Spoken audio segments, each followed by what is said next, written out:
আসসালামু আলাইকুম ওয়ারাহমাতুল্লাহি ওয়াবারাকাতু। আলহামদুলিল্লাহ, আলহামদুলিল্লাহ ওয়াহদা ওয়াসসালাতু ওয়াসসালামু আলা মাল্লা নাবিয়্যা বা'দা আম্মা বাদ। ফাআউযু বিল্লাহি মিনাশ শাইতানির রাজিম। বিসমিল্লাহির রহমানির রহিম। সকল প্রশংসা আল্লাহ তাআলার। আজকে আমি আপনাদের মধ্যে যে তদবিরটি নিয়ে হাজির হয়েছি, সেই তদবিরটি আপনারা যদি করেন ইনশাল্লাহ অনেক উপকৃত হবেন। এই তদবিরটি কি ফজিলত আমি আপনাদেরকে বলে শেষ করতে পারবো না।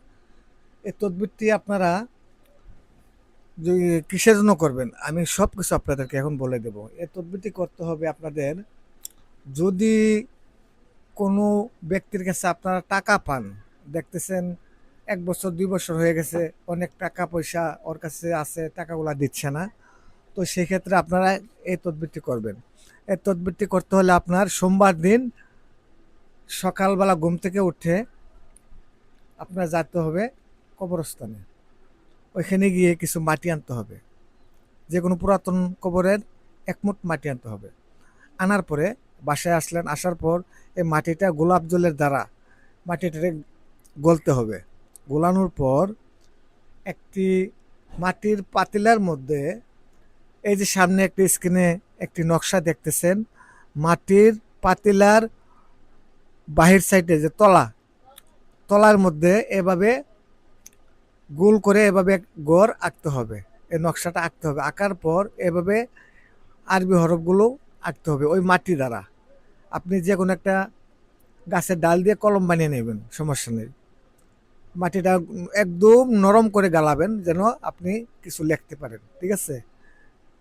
তারপর নকশাটা যখন অঙ্কন হয়ে যাবে, নকশাটা এভাবে যখন অঙ্কন হয়ে যাবে, এখানে লিখবেন ওই যার কাছে টাকা পাবেন তার নাম, এখানে লিখবেন আপনার নাম, ঠিক আছে? তারপরে এখান থেকে একটি দাগ দিবেন আপনার নামের ভিতরে। আপনি দেওয়ার পর আপনি এক নকশাটা হয়ে গেল। হওয়ার পর ওই নকশার মধ্যে কিছু আগরবাতি ধোয়া লাগাবেন। লাগানোর পরে চুলায় পাতিলটাকে বসাবেন, আগুনে কিছু হিট দিবেন। মানে যে পাতিলটাকে এভাবে বসাবেন, এভাবে এভাবে বসাবেন না, এভাবে বসাবেন, তলাটা উপরে থাকবে। তারপর 5-10 মিনিট হিট দিবেন। হিট দেওয়ার পর কি করবেন, আপনার খাটের নিচে রেখে দিবেন। যে দিন রাখবেন, রাত্রেবেলা যখন ঘুমাবেন, ওই ঘুমানোর সময় পাতিলটা আপনার সামনে রেখা বলবেন কুরআনুল কারিমের কুরআনুল কারিমের যেই নকশাগুলা এই পাতিলে আমি এঁকেছি, এই নকশার হরফের উসিলাই অমুক ব্যক্তি আমার টাকাগুলা আমার কাছে যেন অতি দ্রুত ফেরত দেয়। এভাবে 3বার অথবা 7বার হুকুম লাগাবেন, বাস।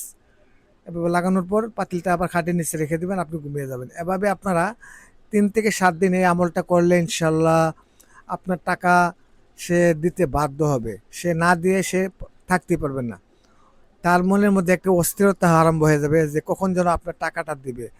টাকা দেওয়ার আগ পর্যন্ত আপনাকে ফোন দিয়ে তার মনের সব দুঃখ প্রকাশ করবে আপনার কাছে। ইনশাল্লাহ করে দেখেন, খুবই পরীক্ষিত একটি আমল। তো সবাই ভালো থাকবেন। আসসালামু আলাইকুম রহমতুল্লাহ বরাকাতুহ।